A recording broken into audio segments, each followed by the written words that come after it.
आगामी विधानसभा निवडणुकीत आपण तिसरी आघाडी स्थापन करून निवडणूक लढवणार आहात. कशी असेल तिसऱ्या आघाडीचं स्वरूप कसं? नाही, तिसरी चौथी पहिली दुसरी नाही, ही तरुण शेतकरी कष्टकऱ्यांची आघाडी आमची असणार आहे. महाराष्ट्रामध्ये विविध भागात काम करणारे जे काही तरुण नेते आहेत ते चळवळीच्या माध्यमातून पुढे येण्याचा प्रयत्न करतायत. अशा प्रतिभावान तरुणांना एकत्रित करून यांची एक मोड बांधण्याचं काम या राज्यामध्ये आम्ही करतो आहे. आणि विविध शेतकरी संघटना, विविध सामाजिक संस्था, विविध फाउंडेशन या सगळ्यांना एका ठिकाणी आणून, विशेषतः ज्याच्या पाठीमागे जनाधार आहे असे तरुण नेते एकत्रित करून आम्ही या राज्यामध्ये एक मोड बांधण्याचा प्रयत्न करतोय. नेमकं स्वरूप कसं असेल त्याचं? किती जागा लढवणार? नाही, 25 जागांवर आमची चाचपणी सुरू आहे. 25 जागा लढण्याचा आमचा प्लान आहे.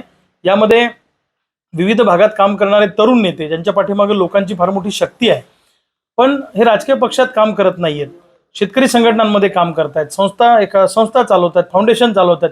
अशा सगळ्या लोकांचे एक अलायन्स आम्ही तयार करतो आहे आणि त्या अलायन्सच्या माध्यमातून या निवडणुकांना आम्ही सामोरं जाणार आहे. जसं पक्षांमध्ये सुद्धा प्रस्थापित विस्थापित असतं, तसं चळवळीमध्ये सुद्धा प्रस्थापित विस्थापित आहे. जे चळवळीतले प्रस्थापित नेते तरुण मुलांना शक्यतोवर पुढे येऊ देत नाही, म्हणून अशा सगळ्या तरुणांना एकत्रित करून या राज्यामध्ये एक नवी मोड बांधण्याचा प्रयत्न येणाऱ्या काळामध्ये विधानसभेला आम्ही करतोय. वंचितशी काही झालंय बोलून? नाही, अजून कोणाशी बोलणं झालेलं नाहीये. जसं जसं आता वेळ पुढे येईल तसं तसं अनेक लोक आमच्याशी बोलतील, आम्ही त्यांच्याशी बोलू.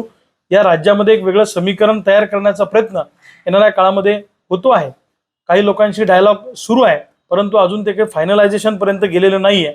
चाचपणी सुरू आहे आणि अनेक नेते सुद्धा आमच्या सोबत यायला इच्छुक आहेत.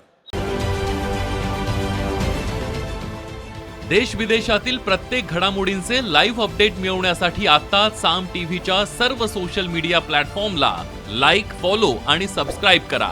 तसंच सर्व नोटिफिकेशनसाठी बेल आयकॉन प्रेस करायला विसरू नका.